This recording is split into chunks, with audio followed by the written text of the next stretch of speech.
What do we say of Keir Starmer, really, now that it's come to this? Because it looks like Keir Starmer is going to be announcing his resignation on Monday. That might be the day which this is released, this might be a few days away. But the point is that in the Makerfield by-election that happened recently, Reform leader Nigel Farage with his minion, I guess, was it Robert Kenyon or something, could not clinch the victory in the Makerfield by-election, and Andy Burnham won with a rather thumping majority. And also Rupert Lowe's party, with, I can't remember her name, Rebecca Shepherd, running as the minion for Restore Britain. She, unfortunately, or fortunately, however you want to take it, did not get a particularly good polling. I mean, a very good polling as far as Restore would go, because they're very, very new.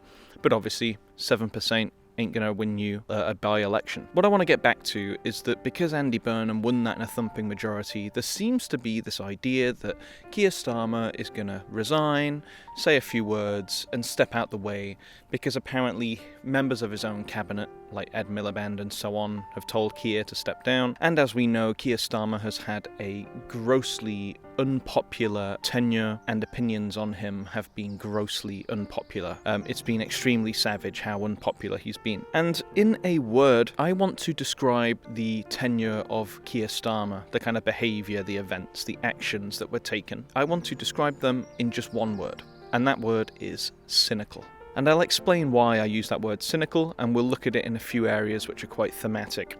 So, first of all, I want to talk about how cynical the run-up to the by-election in Makerfield was. Now, there have been people competing for Keir Starmer's place, obviously. I'm trying to remember the name of the guy who was always there, front and centre, sort of looking like he was going to compete with Keir Starmer. I can't remember his name right now. I can see his face. It's a little bit of a chubby face. This Makerfield by-election, the thing that's unusual to me, and I don't know if anybody out there can maybe explain this to me, if you want to explain in the comments, if you have a better grip than me. It seems like the by-election in Makerfield, because Andy Burnham won that, like, hugely, it's being used as some sort of bellwether, in the sense that because Makerfield was won in that sort of proportion and size, Keir Starmer has to step down over that.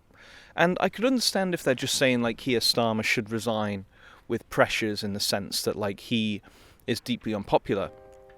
But what was cynical to me was that there was some kind of situation in Makerfield where there was a guy who was a Labour guy who was just running the place as the councillor or MP or whatever, just, you know, very straight-laced, getting on with it. But then he sort of quite randomly, obviously in an organised way, decided to step down and make way specifically for Andy Burnham to basically come out from, like, his mayorhood of Manchester and be parachuted right into Makerfield. And then the campaign video for Andy Burnham there was sort of him walking around Mayfield for like a minute, talking about how he was from there or related to it or something like that.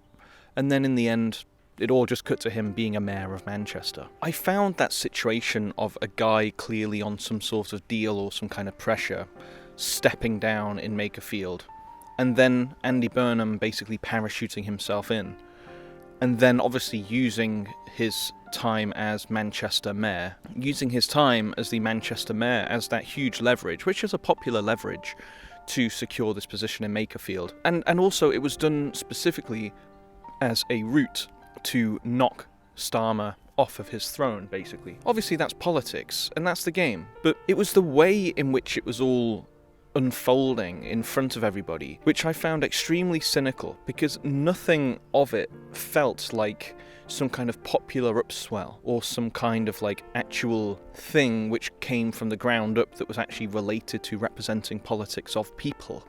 It felt very much more like a power play from a faction of the Labour Party, wherein they just kind of did all of this stuff to do with an attempt to like reshuffle the deck and reshuffle the board of the Labour Party, whilst all of the peasants kind of look on and go like, oh, it looks like Andy Burnham will be like kind of like catapulted into that position, you know, because this other guy is just sort of like quite cynically dropped out of nowhere.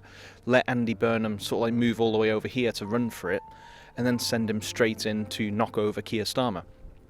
So even though I'm meant to be talking about Keir Starmer's tenure itself, that cynicality of the whole thing is also defined by a wider issue of how this Labour Party operates, which means like how a dominant regime party operates, all within this cynicalness, that kind of theme. But anyway, there are major events which stand out in Keir Starmer's tenure, and I'm kind of just giving a sort of a brief review of them. I don't understand them in like super deep detail. I'm not saying that I'm going to give you like a super long documentary style expert analysis, but I am just going to hit some of the major notes. And one of those is the tone-deaf reaction to Axel Cabana during those young children at the Taylor Swift dance in Southport. But also with a similar sort of response and reaction was the response to the of Henry Nowak and the subsequent arresting of him while he was lying on his deathbed. And so what I wanted to talk about that is the way in which Keir Starmer kind of behaved and acted. And I'm pretty sure, if I recall correctly, because this was one of the first things I really remember when Keir Starmer was on the scene, and it was the way that he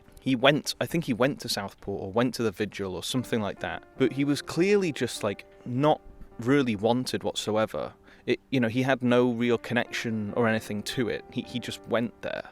At a time when obviously the issue surrounding Axel Cabana and his behaviour was because a lot of this debate around, like, is he really Welsh? Can you really call him a Welsh choir boy? Or is there something deeper or worse going on here? But Keir Starmer represents that concept of calling Axel Cabana a Welsh choir boy. And there's a huge upswell of people who are just so against that concept because things like identity, culture, immigration, nationality, race have become so huge. Keir Starmer represented everything about just ignoring all of those issues. I think he went to Southport, didn't he? And just sort of like will have said this and that, and he is not the person to be there because he can't bring a sort of like a unity or decent response to this. He just doesn't have it in him. It was a similar thing, like the tone deafness was because there was this absolute, from his like rhetoric and his actions with like accelerating rioters through the courts, there was just this absolute like fiery, bloody rage of kind of going, these rioters have no place in our streets, they're racist, they're thugs, they're this, they're that.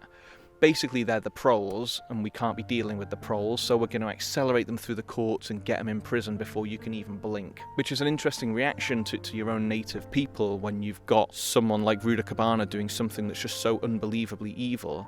You don't have this response that's just like, any person who's like doing all of this stuff is like, it's even though that's a hard one to pick out an equivalent for Cabana, or I guess you could talk about like Islamic terror and stuff like that, it's like the wrathful rage of the response to the native people who rioted in Southport was a very different flavour to what happened over Cabana and other attacks, where they're usually calling for like, unity and peace and don't look back in anger, that kind of thing. And it was similar with Henry Nowak. It was like, what's very sad and ironic is that when Charlie Kirk was assassinated, like some of the worst people on the left wing of things in America, like Hassan Piker, reacted with this like glib comment about like, oh well, maybe we should think about gun control, huh? The reason I bring that up is because with Keir Starmer, when Henry Nowak was dead, his post on Twitter was, we have to get a hold of knife crime. It's just the most tone-deaf response because the outrage in the death of Henry Nowak, of course, in part was him being stabbed, but it was the way in which the police, when they got to the scene, did not believe Henry Nowak, and they believed the Sikh family who were claiming racism.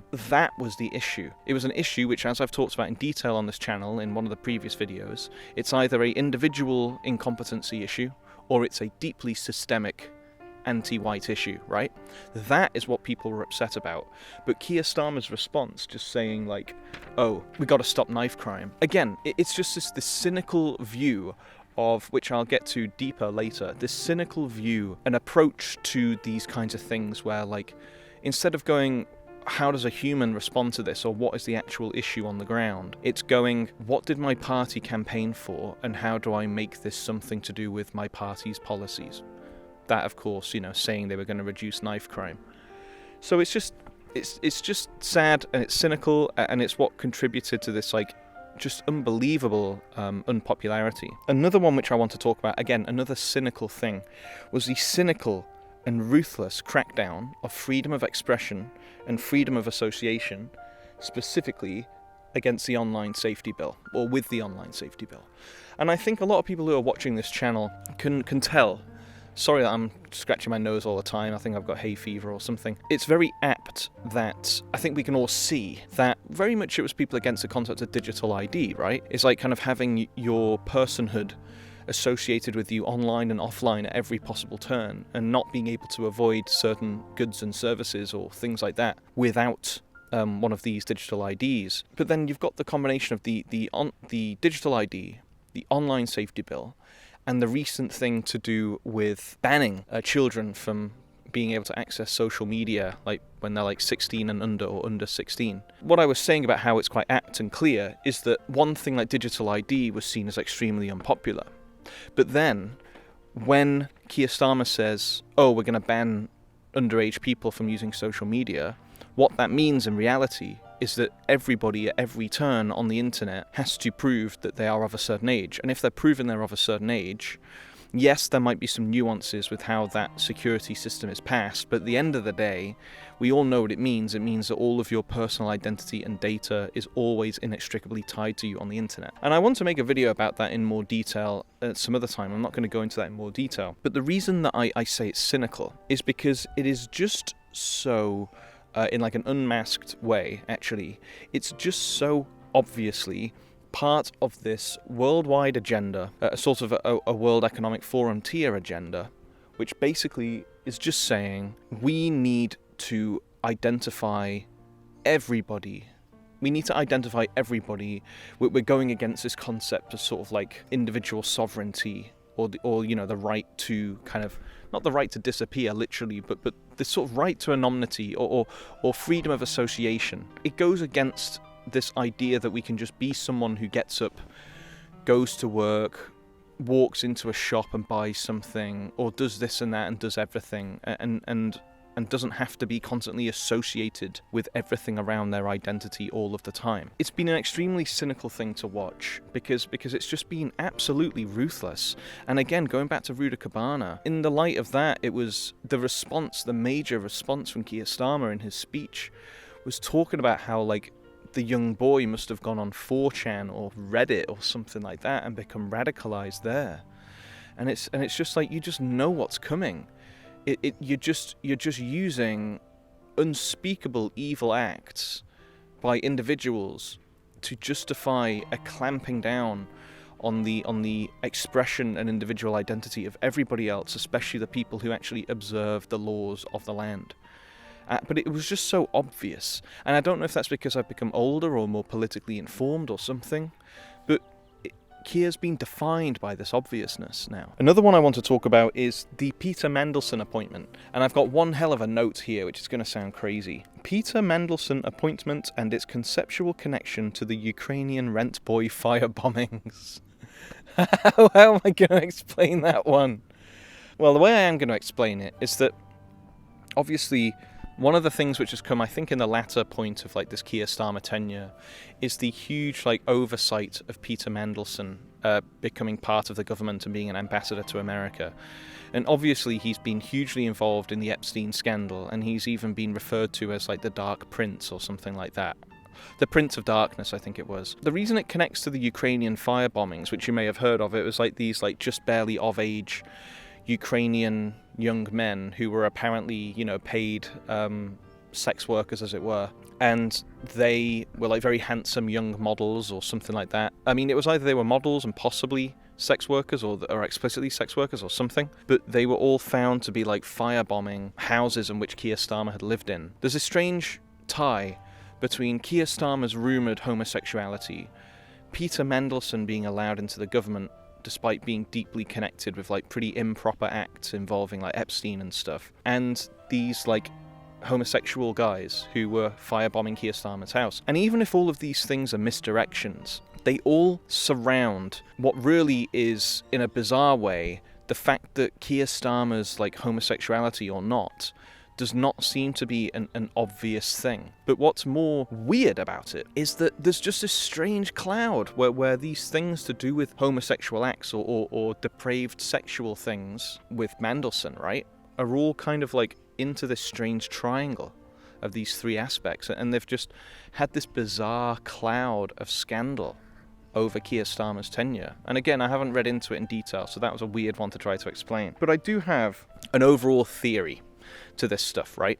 I have an overall theory as to Keir Starmer's tenure and why I use the word cynical. It's because the word cynical is a sort of inversion on what could have been a positive thing. Because I just see Keir Starmer as basically just a managerial style prime minister, a little bit like in the 70s. Was it Heath? Prime Minister Heath, I think it was, before Margaret Thatcher, who, if I understand and a brief element from history, he was just seen as a guy who was like trying to manage everything, didn't really seem to have like the most unified, strongest position, certainly didn't have a strong charismatic position, and he seemed to always be dealing with the unions, who were obviously just fighting him in every corner, and then he was giving up to the unions very easily and things like that. He was just like a grey man, a mishmash, a washy kind of thing, right? And I think from that, Keir Starmer is this as well, but he's trying his best to come across as somehow charismatic or something, like he's trying to take these decisions, or he's trying to speak in certain ways which make him seem not managerial and more charismatic, but he's not really doing it.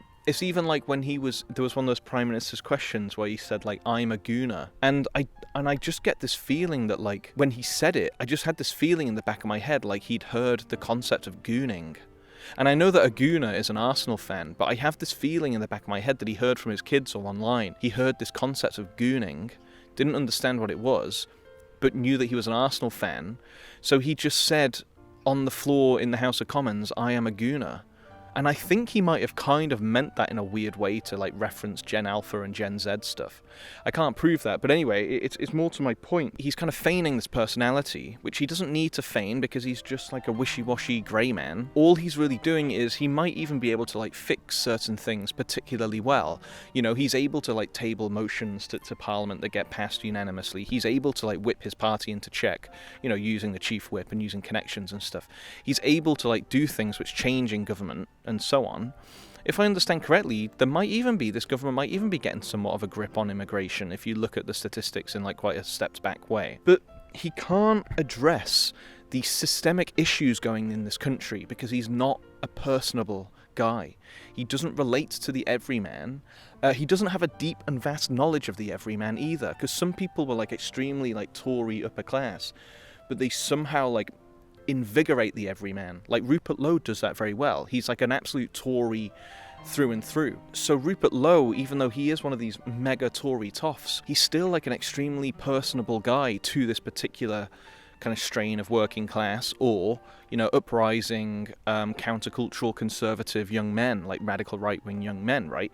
He's talismanic to these people because he doesn't actually pretend to be on their level or anything. He just says very clear-cut things which they understand, and he stands up for it in quite a brave way. He's very much a contrast to Keir Starmer. Keir Starmer can do these things like saying that he's going to like stop knife crime, or saying that he's going to like stop children from seeing naughty no-no things on the internet. But what he can't understand is the deep people who are like into like television and film and books and things, and they understand like archetypes and like character arcs and like fundamentals of a plot. You know, the deeper mechanics of a plot, as opposed to just the things that are told on the surface, right? Those are the symptoms. We're talking about the deeper mechanics. I just don't think Keir Starmer understands the deeper mechanics. He might understand mechanics on like okay, Keir, we're the cabinet, you know, and these are the statistics of what's going well and what's going not this year, or whatever. But I don't feel like he has a wider sort of orchestration of the civilizational tier or the civilizational level of the kind of collapse that we're actually going through in a sort of way, right? And so my conclusion to all of this is to talk about his tenure. Obviously, it was very cynical. It was a very cynical situation. At first, I was hugely offended by Keir Starmer. I was massively offended by the way that he referred to Ruda Cabana's situation as like being, you know, just like online extremism, and so we've got to like ban the internet, basically. I was hugely like angry about that. I just couldn't stand it at all. I remember talking about it with my friend in disbelief, like absolute disbelief, and kind of ranting about it. But since, you know what, since I started to learn more deeply the concept of civilizational collapse, especially reading The Prophets of Doom by Nima Parvini, I've become like a lot more indifferent and numb to the whole thing. Keir Starmer to me does not seem like he's radically destroying this country really quickly. He just seems like an everyman grey man who is trying to act like a charismatic leader by being coached into it and failing, And he's just going to be one little slip under the microscope versus the entire thing that is happening to our civilization and our country. And so it's actually made me quite numb and indifferent to it overall. And I think that's where I'll leave it. I know it wasn't the most in-depth analysis, but I just wanted to get this together because obviously the news broke about him probably stepping down tomorrow pretty soon.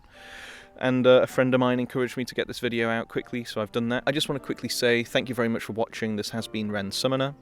If you enjoy the kind of thing which I've talked about here, if you like to get a little bit deeper into politics, ethics, philosophy, civilizational kind of stuff, but also maybe if you do want to get into a little bit of culture and various other things, of course. I do have a Discord channel, and I'll have all the links for things down below. I'll probably have something on the screen to advertise it. I have a set of people that I want to thank. They're on the screen. Some of them are my brothers who are here since day one, and some are just a set of chads who are very active on the Discord, and I love you guys very much. So I really appreciate everyone over on the Discord. If you're new here, definitely come along and join in. You're going to love it there. We have some really great conversations, and just sometimes we have a laugh as well. So it's a little bit of everything.